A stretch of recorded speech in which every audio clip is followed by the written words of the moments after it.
ఉగ్రవాదం రూపు మారుతోందా?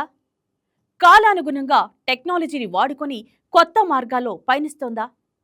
తుపాకీ పట్టుకొని సరిహద్దులు దాటే ఉగ్రవాదులకు కాలం చెల్లిందా? మన పక్కింటి కుర్రాడు, సోషల్ మీడియాలో రీల్స్ చూసే యువకుడు, బిర్యానీ వ్యాపారి రాత్రికి రాత్రే దేశద్రోహ నెట్వర్క్లో పావులుగా మారుతున్నారా? అవును, దేశ రాజధాని మొదలుకొని 14 రాష్ట్రాల్లో భద్రతా దళాలు చేపట్టిన ఒక మెగా ఆపరేషన్ అత్యంత ప్రమాదకరమైన నిజాన్ని బట్టబయలు చేసింది. పాకిస్తాన్లోని పంజాబ్ ప్రావిన్స్ నుంచి దుబాయ్ వరకు విస్తరించిన నేర సామ్రాజ్యం ఇప్పుడు దేశీయ ముఠాలతో చేతులు కలిపి ఉగ్రవాదానికి సరికొత్త రూపునిచ్చింది. ఆగస్టు 12న వెలుగు చూసిన షాజాద్ భట్టి నెట్వర్క్ కేవలం ఒక ముఠా మాత్రమే కాదు. ఆధునిక గూఢాచారం, సైబర్ ఆకర్షణ, వ్యవస్థీకృత నేరం కలగలిసిన ఒక భయానక hybrid warfare.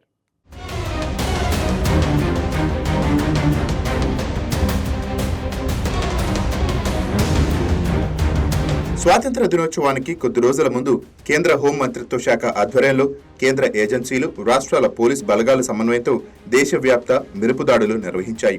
August 12న Uttar Pradesh, Haryana, Delhi, Punjab, Rajasthan, Maharashtra, Uttarakhand, Karnataka, Gujarat, Bihar, Telangana, Himachal Pradesh, Jammu Kashmir, Kerala సహా మొత్తం 14 రాష్ట్రాల్లో ఏకకాలంలో దాడులు జరిగాయి. ఈ ఆపరేషన్లో ఏకంగా 253 మందిని అదుపులోకి తీసుకున్నారు.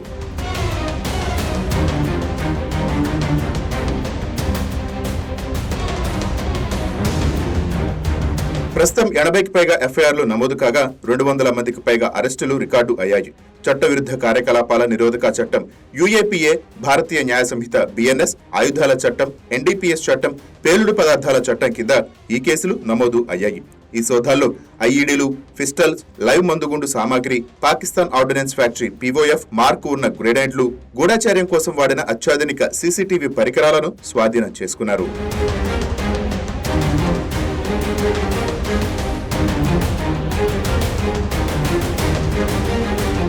మొత్తం ఈ ముఠాకు సూత్రధారి ఒకే ఒక్కడు. అతడే 45 ఏళ్ల షాజాద్ భట్టి. పాకిస్తాన్లోని పంజాబ్ ప్రావిన్స్ కు చెందిన భట్టి బ్యాక్గ్రౌండ్ చూస్తే దిమ్మ తిరిగిపోవటం ఖాయం.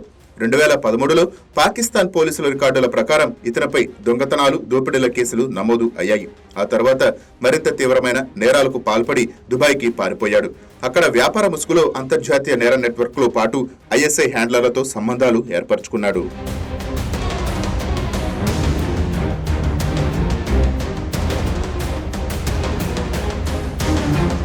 ఇక్కడే భట్టి తన పంథాను మార్చాడు. 333 అనే బ్యానర్ కింద సోషల్ మీడియాలో వీడియోలు చేస్తూ మతం, భారత్ పాకిస్తాన్ సంబంధాలు, వివాదాస్పద అంశాలపైన మాట్లాడేవాడు.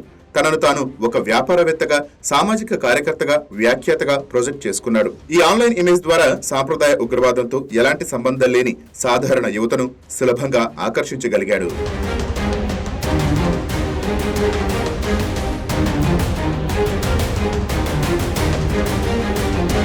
ఇన్స్టాగ్రామ్, ఫేస్బుక్, యూట్యూబ్ లో వంటి మాధ్యమాల వేదికగా షాబాద్ భట్టి రిక్రూట్మెంట్ సాగింది. ప్రైవేట్ మెసేజ్లు, ఎన్క్రిప్టెడ్ కమ్యూనికేషన్ల ప్లాట్ఫామ్ల ద్వారా యువతలో పరిచయాలు పెంచుకున్నాడు. భావజాలం కంటే త్వరితగతిన డబ్బు సంపాదించాలనే ఆశ, తుపాకుల వీడియోలతో కూడిన గ్యాంగ్స్టర్ లైఫ్ స్టైల్ క్రేజ్, విదేశాల్లో స్థిరపడే అవకాశాలను ఎరగా చూపించేవాడు.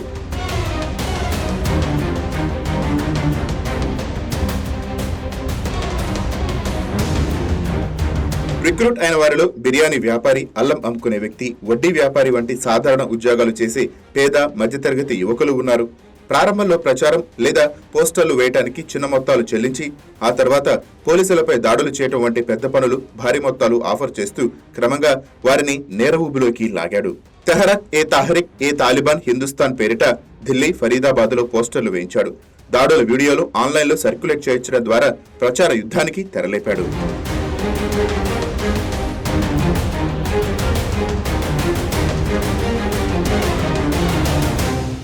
షాజాద్ భట్టి నెట్వర్క్ వ్యూహం ఒకటే, తక్కువ ఖర్చుతో కూడిన డిస్పోజబుల్ ఆపరేషన్స్ ను సృష్టించడం. ఒకరు కేవలం జీపీఎస్ లొకేషన్లు, వీడియోలు తీసి పంపితే మరొకరు సీసీటీవీ కెమెరాలు బిగించి నిఘా పెడతారు. ఇంకొకరు లాజిస్టిక్, సిమ్ కార్డులు, రవాణా చూసుకుంటారు. ఫైనల్ దాడి చేయడానికి మాత్రమే ప్రత్యేకంగా ఒకరిని ఎంచుకుంటారు.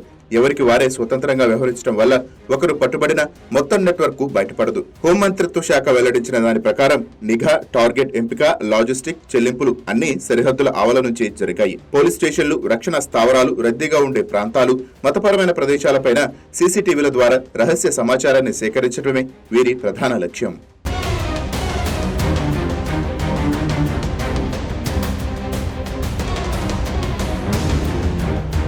ఆగస్టు 12న జరిగిన 253 మంది నిర్బంధం ఈ కుట్రను తాత్కాలికంగా అడ్డుకొని ఉండవచ్చు. కానీ క్షేత్రస్థాయిలో ముఖం తెలియని హ్యాండర్లు, సోషల్ మీడియా ఆల్గారిథమ్స్ వెనుక నక్కిన ఉగ్ర సూత్రధారులు మన దేశ యువతనే పావులుగా వాడుకున్న వేళ భద్రతా ముప్పు సరికొత్త సాంకేతిక యుద్ధానికి దారితీస్తోంది. ఇది సరిహద్దులో తుపాకులతో చేసే యుద్ధం మాత్రమే కాదు, డిజిటల్ తెరల వెనుక సాగుతున్న అత్యంత ప్రమాదకరమైన అదృశ్య యుద్ధం.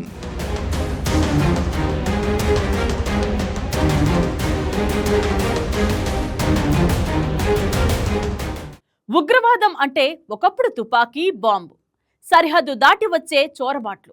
కానీ ఇప్పుడు ఆ రూపం మారుతోంది. చేతిలో ఆయుధం లేకుండానే సోషల్ మీడియా ద్వారా యువతను ఆకర్షించి డబ్బు, గ్యాంగ్స్టర్ లైఫ్ స్టైల్, విదేశీ అవకాశాల పేరుతో పావులుగా మార్చే కొత్త మోడల్ తెరపైకి వస్తోంది. షాజాద్ భట్టి నెట్వర్క్ వెలుగులోకి తెచ్చింది ఇదే ప్రమాదకరమైన వాస్తవాన్ని.